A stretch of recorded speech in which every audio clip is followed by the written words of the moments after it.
Selamat malam sahabat Kahor dimanapun Anda berada. Malam ini bersama Bang Fawa akan menceritakan sebuah kisah seram dari seorang narasumber yang bernama Roro. Si Roro ini akan berbagi kisah pengalamannya waktu dulu sekitar tahun 2003, yang saat itu Roro ini masih kelas 6 SD. Saat itu umurnya sekitar 11 tahun, dirawat sama ibunya seorang diri. Roro mempunyai kakak perempuan. Kakak perempuannya ini sudah menikah, yang akhirnya dibawa oleh suaminya ikut bekerja kontrak di luar kota. Jadi Roro ini di rumah hanya berdua dengan ibunya. Ibunya kadang bekerja di toko, tapi tidak setiap hari kerjanya. Bapaknya Roro merantau ke kota besar, tapi masih dalam satu provinsi. Jadi ya kadang-kadang dia ini pulang. Roro tinggal di salah satu desa di selatan Jawa Tengah, dekat dengan pantai. Di sana rata-rata rumahnya ini berjauhan dan jalan desanya ini belum diaspal. Jadi denah dari desanya Roro ada jalan di tengah-tengahnya yang kira-kira masuk satu truk angkut garam. Dan setiap rumah pagarnya ini bukan dari beton atau dari tembok, tapi hanya pagar tanaman. Rata-rata rumahnya juga berjarak sekitar 40 meter dari pagar. Jadi agak mendalam antara rumah dengan pagarnya. Dan sekitar 70 meteran, bahkan lebih, itu antar rumah tetangga ke tetangga lainnya. Jadi di sana ini tetangganya Roro ini jumlahnya sedikit, tapi mereka saling mengenal dan menganggap seperti keluarga sendiri. Di ujung barat desa ini ada pertigaan yang mana mengarah ke jalan kecil untuk keluar ke desanya, kemudian ke jalan besar, dan ada jembatan untuk melewati sungai kecil mengarah ke desa lainnya. Untuk menyeberang pun jembatannya ini kecil, hanya muat satu motor. Kalau berpapasan, ya harus bergantian. Yang mana kalau ada orang awam yang lihat atau orang luar, pasti dianggap jalan buntu. Padahal tidak. Di sana, di rumah yang paling ujung dekat pertigaan, ada sebuah warung sembako yang tak terlalu besar. Super lengkap yang dijual. Padahal warungnya tak besar dan sederhana saja. Bangunannya dari beton setengah kayu, yang atapnya cuma terbuat dari esbes. Dan letak warung ini mepet jalan. Jadi rumah yang punya warungnya ini menjorok ke belakang. Antara warungnya dengan rumahnya ini tersekat kebun miliknya sendiri. Tetangganya Roro yang buka warung tersebut ini namanya Bu Jah, dengan anak semata wayangnya yang jadi kembang desa di sini. Namanya adalah Mbak Tri. Mereka hidup berdua karena suaminya sudah meninggal waktu Mbak Tri ini masih kecil. Karena cuma mereka yang buka warung di desanya Roro, jadi seluruh warga desa ini kenal dengan Bu Jah dan Mbak Tri ini. Tapi mereka ini bukan keluarga yang terbuka. Mungkin memang wataknya. Intinya mereka jarang berbaur dengan masyarakat. Kisah ini bermula pada suatu hari. Saat itu Roro baru pulang kegiatan salat taraweh di sekolahnya. Dia pulang jam 9 malam sendirian. Sekolahnya tidak terlalu jauh dari rumah. Jadi ya Roro ini kadang naik sepeda atau jalan kaki. Karena suasananya habis hujan dan dingin. Roro ini berpikir pasti sangat enak minum susu kental manis hangat di rumah. Jadi si Roro ini memutuskan untuk mampir dulu ke warungnya Bu Jah. Oh iya, Roro harus melewati rumahnya sendiri kalau mau ke warung itu. Karena warungnya ada di pojok desa. Dan di desanya ini, warung itu disebut Warung Sembako Pojok Wetan. Warung Bu Jah memang buka 24 jam. Tapi ya kadang-kadang. Dan untungnya saat itu warung Bu Jah ini masih buka. Roro celingak-celinguk, tengok kanan kiri, tak ada orang. Roro sudah mengucapkan salam keras-keras, tapi masih tidak ada yang keluar. Jadi dia pun menunggu. karena Roro ini benar-benar ingin sekali meminum susu kental manis. Dan ketika menunggu, tiba-tiba Roro mendengar suara kucing dari belakang warung. Meong, meong, meong, meong. Dan namanya anak kecil, ya jadi senang sama binatang. Didekatilah suara itu sambil menerawang di balik gelapnya di belakang warung. Mana kucingnya? Kok gak ada? Kata si Roro sendiri. Karena merasa tak menemukan kucing itu, Roro pun balik ke depan warung untuk duduk lagi, menunggu Bu Jah atau pemilik warung. Tapi suara kucing itu masih kedengaran dekat dari warung. Kemudian Roro pun balik lagi ke depan warung. Dan waktu sampai di depan warung, Roro melihat ada sosok perempuan telanjang dengan rambut berantakan, serta tangan dan kakinya ini menyerupai burung. Dia bertengger di atas kursi warung yang Roro duduki tadi. Roro terbelalak menyaksikan itu. Makhluk itu juga sambil mengeluarkan suara seperti kucing, meong-meong sambil memaju-majukan wajahnya ke arah Roro, seolah meledek. Meong, meong, meong. Roro ini kemudian badannya kaku, keringatnya bercucuran di balik kerudungnya. Entah makhluk apa itu. Roro langsung tak sadarkan diri, yang akhirnya dia terbangun beberapa saat kemudian di rumah Pak RT. Ibunya Roro belum pulang bekerja saat itu, padahal sudah pukul 11 malam.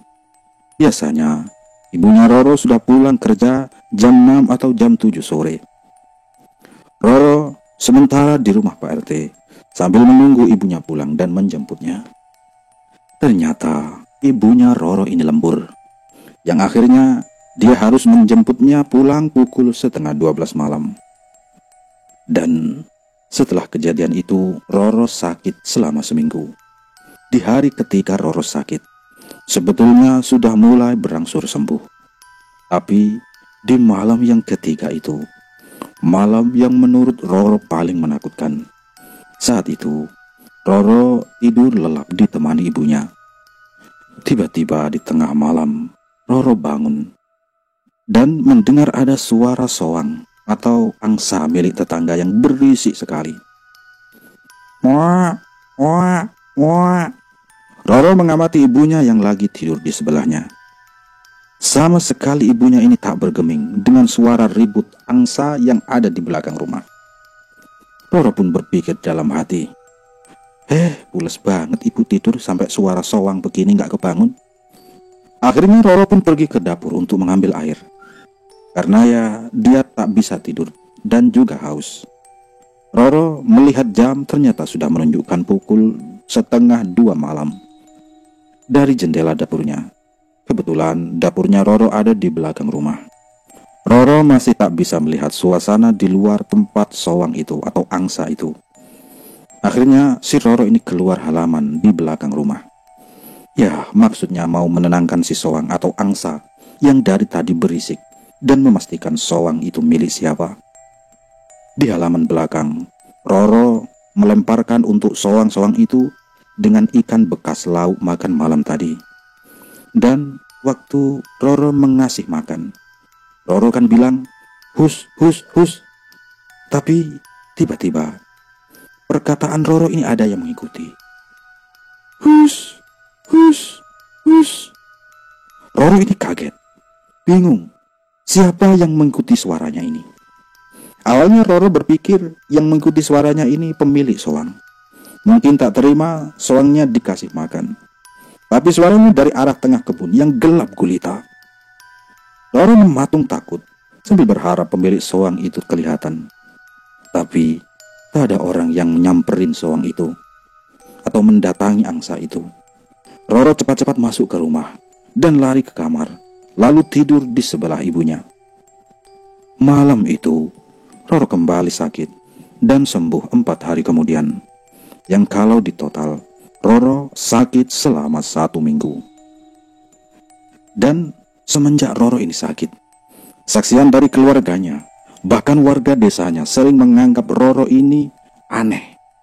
Tingkahnya seperti tak biasa. Gelagatnya ini seperti wanita dewasa. Padahal Roro masih jauh dari masa balik atau puber. Ini cerita dari ibunya. Karena waktu itu dia atau si Roro ini sering lupa dengan apa yang dia kerjakan. Alias Roro ini tak sadar dengan apa yang dia kerjakan. Contohnya, Roro pernah diberikan uang oleh Pak D-nya yang dari luar kota. Memang Pak D-nya ini biasa mengirim uang jajan untuk ponaan-ponaannya. Biasanya uang jajan ini dipegang oleh ibunya Roro dan setengahnya lagi Roro yang pegang. Kadang Roro tabung, kadang juga untuk jajan. Waktu itu, uang sangu dari Pak D-nya ini dibelanjakan semua untuk beli beberapa riasan wanita. Dan yang paling ibunya ini bingung. Roro beli sepatu triplek flat shoes yang ukurannya 38. Padahal saat itu ukuran kakinya ini antara 34 sampai 35. Ibunya mengira awalnya sepatu itu untuk dia. Dengan nada bercanda, ibunya meminta sepatunya. Tapi si Roro menyangkal dengan emosi. Roro bilang itu sepatunya yang akan dia pakai untuk main. Pokoknya tak sudi kalau sepatu itu disentuh oleh ibunya. Ibunya Roro cuma pasrah. Karena mau marah pun ya gimana, karena memang sepatunya itu milik Roro. Beberapa hari setelah membeli sepatu itu, Roro juga susah disuruh berangkat sekolah. Bahkan seringkali ini Roro ngambek dan juga bahkan ngamuk. Segala perkataannya, pola pikirnya seperti orang dewasa. Yang mana ibunya ini bingung. Roro ini belajar dan mencontoh siapa? Karena Roro hanya berinteraksi dengan orang dewasa, ya cuma dengan ibu dan bapaknya saja. Kalau kakak dan kakak iparnya kan jarang pulang ke rumah. Sampai suatu ketika, tak ada angin, tak ada hujan. Si Roro ini tidur 18 jam tak bangun-bangun. Menurut kesaksian ibunya, waktu itu Roro dianggap hanya alasan saja karena tak mau sekolah. Tapi kenyataannya, Roro ini betul-betul tertidur. Ibunya menunggu sampai 16 jam ketika Roro ini tertidur. Baru kemudian ibunya ini panik. Ibunya langsung menelpon kakaknya Roro serta kakak iparnya, juga termasuk bapaknya Roro, juga ditelepon oleh ibu. Roro langsung dibopong ke rumah sakit, yang akhirnya Roro dinyatakan koma karena ada benturan keras di kepalanya. Padahal ibunya ini sudah ngotot ke dokter yang menanganinya kalau tak ada kecelakaan sebelumnya. Sebelum tidur pun, Roro sendiri merasa ya tidur biasa, normalnya manusia, tanpa merasa sakit apapun. Tapi hari itu tak kunjung bangun. 1 hari, 2 hari, tidurnya sampai di hari kelima, Roro tetap koma. Dan bangun dari koma, Roro ini kaget. Di hadapannya tiba-tiba ada ibu, ada suster, dan 1 orang yang tidak dia kenal, memakai pakaian muslim berwarna putih dengan perawatan tua. Di sana, bapak tua itu pun langsung bilang, "Kan saya sudah bilang, ibu tenang saja, Roro akan bangun." Ternyata laki-laki tua itu adalah seorang kiai. Dari penampilannya seperti itu, dan beliau bukan dari desanya Roro. Pantas saja Roro ini tak pernah melihat beliau. Ibunya Roro langsung memeluknya sambil menangis. Roro makin bingung, dan kenapa si Roro ini tiba-tiba ada di rumah sakit. Dan kemudian disitulah Roro mulai menceritakan bagaimana yang dia alami selama dia koma. Dan di saat si Roro ini koma, waktu itu dia merasa bangun dan merasakan tidur hanya sebentar, sekitar 8 jam. Padahal posisinya di situ dia cuma terbangun di alam bawah sadarnya. Roro bangun dalam keadaan yang berbeda. Tubuhnya terasa berat, dan dia terbangun ini entah di mana. Waktu dia jalan keluar, Roro tiba-tiba memulai aktivitasnya, meredam pakaian. Selesai itu dia sarapan pagi. Selesai sarapan, Roro keluar rumah, dan dia sadar di situ ada bangunan kecil lain di depan rumah, yang itu tak asing baginya. Ya, ialah warung sembako pojok wetan.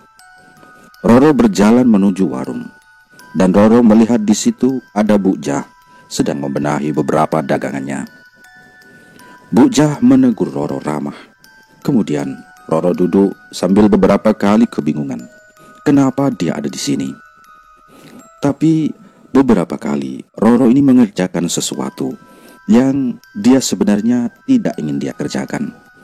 Tapi Roro merasa tidak bisa mengontrol dirinya sendiri, harus bergerak bagaimana dan melakukan apa. Menjelang malam, dan ini masih di dalam kondisi alam bawah sadarnya atau alam komanya, Roro tetap beraktivitas di rumahnya Bu Jah tanpa segan, juga tanpa ada rasa ingin pulang. Perasaan yang ada di Roro ini seperti mimpilah. Kalau kita mimpi, kita akan tidak bisa mengontrol apa yang akan kita kerjakan. Itulah kira-kira rasanya. Dan Roro ini beraktivitas layaknya pemilik rumah, mencuci baju, beres-beres rumah, melayani pembeli yang ke warung. Tapi anehnya, Roro tidak bertemu dengan Mbak Tri di rumah itu. Dalam hati, Roro bertanya, kemana Mbak Tri? Hari-hari berjalan, entah di hari keberapa Roro mulai jenuh, dan dia bingung kenapa kegiatannya selalu sama, persis yang dia lakukan kemarin, di jam yang sama pula. Misal, Roro menyalakan keran air pukul 10:23. Ya, Roro ini melakukan atau membuka keran air di jam itu juga di hari esoknya. Bahkan yang lebih membuat Roro ini merinding, di sore hari, Roro melihat Bu Jah yang menebang satu batang pohon bambu. Besoknya, pohon bambu itu seolah tumbuh semula lagi, lalu ditebang lagi oleh Bu Jah dengan potongan yang sama, di jam yang sama, dan pakaian Bu Jah yang sama. Si Roro ini merasa ada yang tak beres, tapi dia tak bisa mengendalikan dirinya. Akhirnya Roro berusaha sekuat pikirannya untuk keluar dari kegiatan sehari-harinya. Rasanya mau mematahkan apa yang dia kerjakan kemarin, dia menggantinya dengan kegiatan yang baru. Roro mengontrol diri sendiri juga untuk bisa keluar dari kegiatan yang kemarin. Si Roro memberanikan diri keluar dari rumah Bu Jah, dan dia pun melihat lingkungan yang tak seperti biasanya. Padahal di hari-hari sebelumnya, menurut Roro ini banyak orang yang bolak-balik ke warung. Tapi kemana perginya mereka semua? Suasana desa terasa sunyi, seperti tak berpenghuni. Tapi Roro juga mendengar berbagai suara aneh, seperti hewan-hewan yang meraung-raung, dan suara orang-orang yang menangis di sekelilingnya. Karena dia sudah tak merasa nyaman dan ketakutan, akhirnya Roro ini balik lagi ke rumahnya Bu Jah. Saat itulah ada laki-laki muda yang menyambut Roro di ruang tamu. Tanpa Roro kenal dan sangat asing perawakannya, dia duduk di ruang tamu dan langsung memakan semua jajanan pasar yang disuguhkan di meja. Ya, kayaknya laki-laki itu serasa sudah kenal lama. Tiba-tiba laki-laki itu memberi Roro sebuah bingkisan. Entah apa itu. Roro melihat juga Bu Jah yang sangat berterima kasih kepada laki-laki itu. Kemudian laki-laki itu cipika-cipiki dengan Bu Jah sebelum keluar rumah dan pergi. Ada perasaan bahagia, bahagia yang belum pernah Roro rasakan ketika laki-laki itu ada di hadapannya. Dan Roro ini juga bingung, siapa laki-laki itu? Keesokan harinya dengan kegiatan yang sama seperti hari sebelumnya, tapi lelaki itu tidak datang lagi. Tengah hari, tiba-tiba saja tubuhnya Roro merasakan lemas yang amat sangat. Matanya berkunang-kunang. Kemudian Roro semakin jelas mendengar banyak suara tangisan dan lantunan doa. Si Roro ini tak paham dari mana datangnya suara itu. Akhirnya dia pun jatuh pingsan. Dan di saat itu juga Roro terbangun ke dunia yang nyata, bukan di alam komanya. Seperti yang sudah dia jelaskan, Roro bingung di sekitarnya banyak orang. Setelah dia bangun, Roro langsung dibawa pulang oleh keluarganya. Di rumah, Roro seperti didoakan oleh bapak tua yang tadi ada di rumah sakit, sambil sesekali dipeluk oleh ibu, bapak, kakak, dan kakak iparnya. Roro merasa ikut sedih karena semua anggota keluarganya ini menangis. Roro merasa paham juga tak paham apa yang telah terjadi. Yang dia paham, ada yang salah dengan dirinya, karena segalanya terasa aneh di tubuhnya. Setelah beres semua, akhirnya Pak Kiai itu pergi pamit dengan menitipkan kantong berisi biji-bijian dan rempah yang selalu harus Roro bawa kemanapun, dan juga memberikan secari kertas bertuliskan nomor telepon untuk menghubungi Pak Kiai itu kalau kedepannya ada masalah lagi. Di sini belum berakhir keanehan yang Roro alami. Roro merasa sering diamati, entah dengan siapa, tapi bisa Roro pastikan dia waktu itu merasa sendirian. Dan yang membuktikannya itu selalu ada genangan air yang berbau amis ikan dan dikerumuni lalat. Awalnya Roro melihat itu di sekolahannya. Selesai pelajaran olahraga, Roro berteduh di bawah pohon randu besar, favorit para murid-murid sekolah, karena memang di situ hawanya sangat adem. Di situ tercium bau amis ikan yang entah di mana asalnya, dan baunya kadang datang, kadang pergi. Roro melihat di sekeliling, tak ada sampah ikan atau genangan air sampah sama sekali. Yang akhirnya Roro pun pindah ke kelas untuk sekalian bersiap ke pelajaran berikutnya. Tapi ternyata bau itu tetap mengikutinya. Dia cari di mana sumbernya. Ternyata sekarang Roro melihat ada genangan air di atas kursi kosong di seberang kursinya. Roro duduk di tengah, jadi kursi itu ada mepetlah dengan tembok. Roro tutupi dengan kertas sobekan. Maksudnya supaya siapapun yang nantinya duduk di situ tidak akan kebasahan. Lagian baunya itu sangat amis, dengan beberapa lalat yang menghinggapinya. Roro melihat di atas tepat di internet atap sekolah pun tak ada bocoran sama sekali. Tapi airnya semakin menetes dan banyak. Dan Roro pun merasa masa bodoh saja. Pulang dari sekolah, Roro terkejut lagi mencium bau amis itu lagi. Apa jangan-jangan badan Roro yang bau? Tapi kayaknya tidak. Setelah Roro lihat, ternyata ada beberapa spot genangan air di rumahnya. Roro pun meletakkan beberapa ember di spot-spot yang ada genangan airnya itu. Ternyata ibunya Roro ini memperhatikan dia. Ibunya bilang, di sini ini tidak ada hujan. Bahkan rumah tak ada bocor sama sekali. Tak ada air di sini. Dan ibunya pun mengambil kembali ember-ember yang dipasang oleh Roro. Roro juga heran, kenapa Roro melihat di sana becek, tapi ibunya bilang tak ada air. Alias ibunya ini melihat tidak ada genangan air. Dan Roro pun menurut saja, karena mungkin Roro merasa cuma kelelahan saja. Suatu malam, ibunya mengajak Roro makan pecel lele. Dan di situ selama perjalanan, di atas sepeda ontelnya ibu, Roro mulai melihat beberapa hal yang tak wajar. Mulai dari ada beberapa cahaya kuning di belakang punggung orang yang ada di jalan. Dan Roro melihat beberapa orang juga dengan pakaian kuno hilir mudik lalu lalang. Dan yang paling mengejutkan, di belakang warung pecel lele itu, Roro melihat ada sosok yang pernah dia lihat. Ya, perempuan telanjang dengan kaki dan tangan yang menyerupai burung. Perempuan itu melihat ke arah Roro tanpa bergeming. Roro ketakutan dan melihat di arah yang lain. Roro lalu melihat ada seorang bapak-bapak di seberang jalan, menatapnya dengan mimik memaki dan seolah mengutuknya. Roro berpegangan erat ke lengan ibunya yang sedang makan, dan dia pun menangis. Karena merasa tak enak dengan pengunjung lain, akhirnya Roro dibawa pulang oleh ibunya. Sampai di rumah, si Roro ini ditenangkan oleh ibunya. Ibu menyuruhnya tidur duluan, sedangkan beliau bakal nyusul. Tapi sampai di kamar, Roro dibuat bingung karena kasurnya ini basah, bau amis dan banyak lalatnya. Si Roro berteriak memanggil ibunya. Kata ibunya kasurnya tak basah sama sekali. Bahkan beliau dengan santainya tiduran untuk membuktikan kasurnya ini tidak basah. Roro semakin takut, dan karena melihat mimik ibunya yang panik, Roro menangis dan tak mau melepaskan pelukan dari ibunya. Akhirnya ibunya pun memanggil Pak Yai yang kemarin, serta juga memanggil ayahnya Roro. Dan ayahnya Roro ini diminta pulang malam itu juga.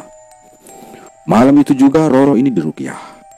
Dan di tengah prosesi itu, Pak Yai tiba-tiba berbicara pada tembok di belakangnya Roro.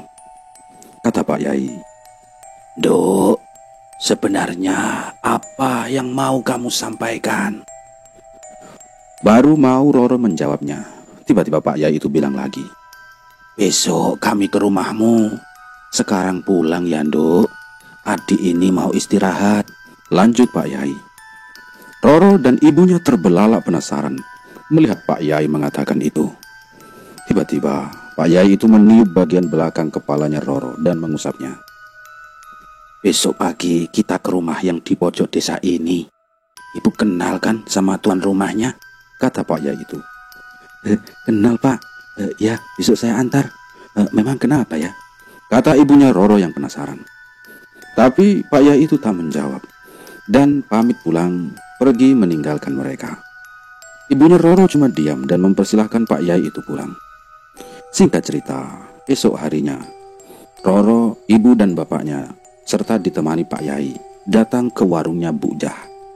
Di sana terlihat Bu Jah sendirian membaca beberapa nota di warung.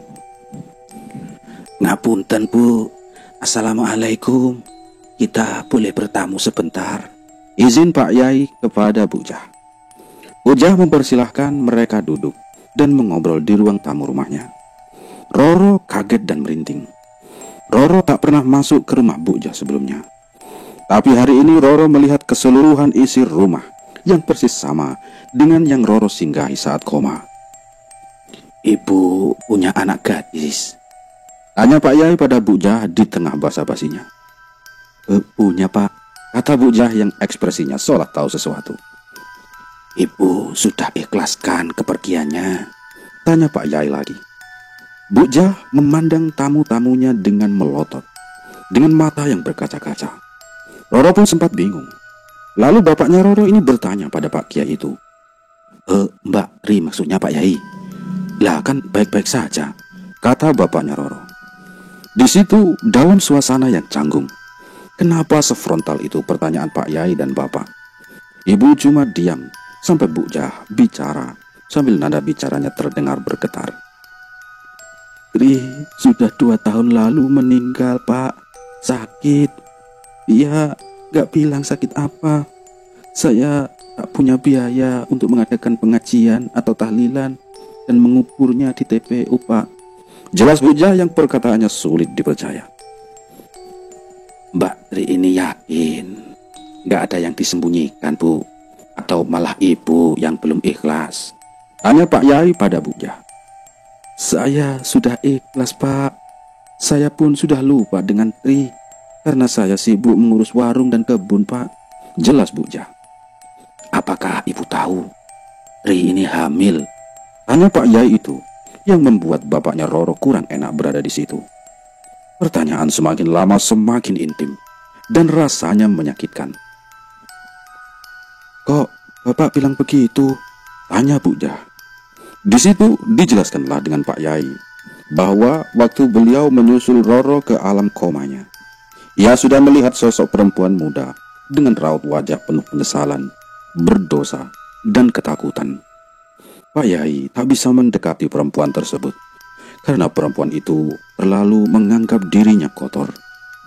Perempuan itu tak lain adalah Mbak Tri.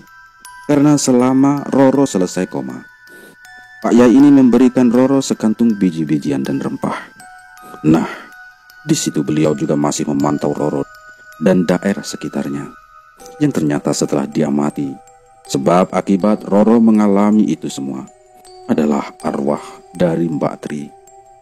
Awal mula kenapa Roro bisa seperti ini? Ya memang karena ada bakat yang ternyata diturunkan oleh buyutnya Roro. Kalau Roro ini bisa melihat dunia gaib. Hal itu dimulai sejak Roro melihat makhluk berkaki burung di depan warungnya Bu Jah. Dan sejak itulah sebetulnya banyak sekali makhluk-makhluk semacamnya mencoba hinggap di tubuh Roro. Alasannya karena Roro masih murni atau polos dan belum berdosa.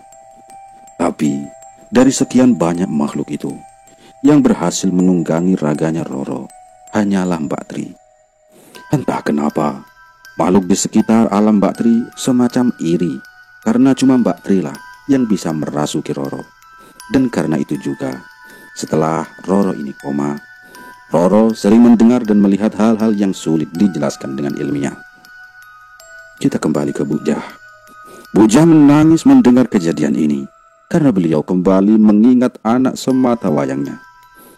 Tapi bapaknya Roro malah justru bertanya, "Ya, wong baru seminggu lalu Mbak Tri ada di warung loh Pak Yai," kata bapaknya Roro kepada Pak Yai. Ya nanti besok kita tahlilan saja Bu. Kita juga ke kuburannya Mbak Tri. Kita tancapkan lagi batu nisannya supaya Mbak Tri menerima kematiannya, ucap Pak Yai itu pada Bu Jah. Bu Jah setuju dan bilang ke seluruh warga untuk membantu menyiapkan acara tahlilan besok. Bapaknya Roro yang membantu Pak Yai itu mengumumkan ke seluruh warga desa.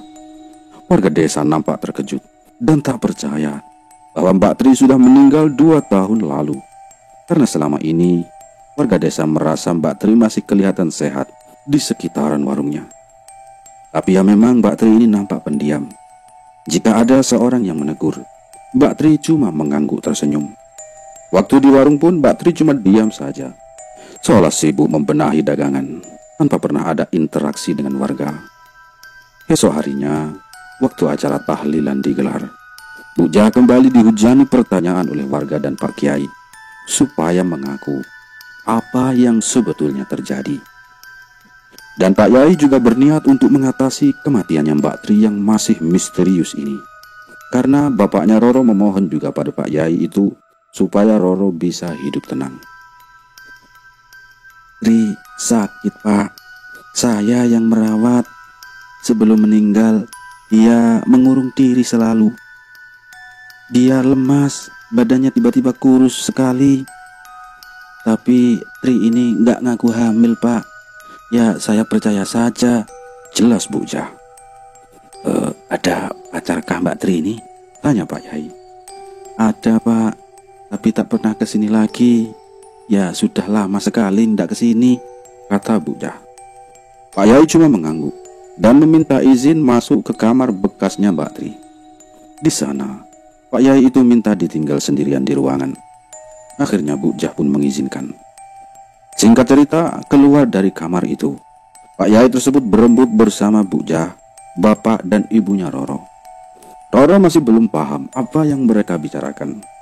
Bahkan cerita ini beberapa juga kesaksian dari ibu bapaknya Roro.